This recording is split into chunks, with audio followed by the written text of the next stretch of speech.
जाति पे बोलना ऐसा है कि जैसे आप किसी बहुत ही ज्यादा बदबूदार कमरे में बंद हैं और आपने वहां सांस ले ली। अगर आपने वहां सांस ले ली तो वो बदबू आपने महसूस कर ली। तो इसी तरह जो व्यक्ति जातिवाद में विश्वास नहीं रखता उसकी भी जाति होती है। अगर मैंने जातिवाद पे बोलना स्टार्ट किया या आपने जातिवाद पे बोलना स्टार्ट किया तो सबसे पहले लोग आपकी जाति देखेंगे। चाहे आप निष्पक्ष होकर बोलना चाह रहे हैं, पर हम हमेशा ऐसा कर ही नहीं पाते कि हम निष्पक्ष होकर बोलें। हमारा झुकाव कहीं ना कहीं एक तरफ होता ही है। तो अब देख रहे हैं आप यूजीसी पे सरकार का और विपक्ष का क्या रिएक्शन है कि सरकार भी चुप है और विपक्ष भी चुप है। पूरा भारत देश दो हिस्सों में बट गया है। एक साइड हमारे सामान्य वर्ग है और एक साइड ओबीसी, एसटी और एससी।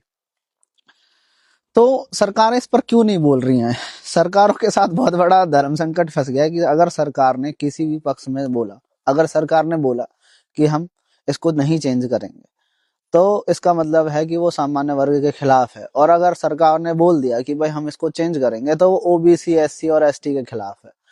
तो जब भी इससे आपको दो चीज सीखने को मिलती है कि हमेशा न्याय आप खुद ही, आप जो न्याय चाहते हैं वो आपको खुद ही मांगना पड़ेगा।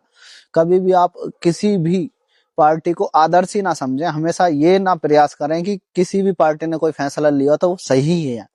तो आप पर जो खुद पर आया, आपकी जाति पर आया, तो आपको अब महसूस हुआ, पर लोग बहुत पहले से कह रहे हैं। दूसरा पहलू ये है, लोगों को समझना चाहिए कि अगर सामान्य वर्ग को ऐसा लगता है कि ओबीसी और एससी और एसटी, ये जो इनके लिए जो ये बिल आया है तो ये गलत आया है। तो अगर आप ओबीसी, एससी और एसटी होते तो आपको ये गलत नहीं लगता, ठीक है। और अगर सामान्य और ओबीसी, एससी और एसटी वर्ग को ये ऐसा लगता है कि ये बिल सही है, तो अगर आप सामान्य वर्ग के होते तो ये आपको अच्छा नहीं लगता। तो हमें समाज में समझ ही निर्धारित करनी चाहिए। हमें बहुत ही सोच समझ के रिएक्शन लेना चाहिए। और ये एकदम ही गलत निर्णय है। और कैसे गलत निर्णय? अब लोग इसका गलत निर्णय है, तो मैं अगर ये बोल रहा हूँ कि गलत निर्णय, तो लोग कहेंगे कि आप सामान्य वर्ग के हो इसलिए आप ऐसा बोल रहे। नहीं, अगर सरकारें ऐसे कानून बनाती जाएंगी कि जो जातियों पर आधारित रहेंगे, तो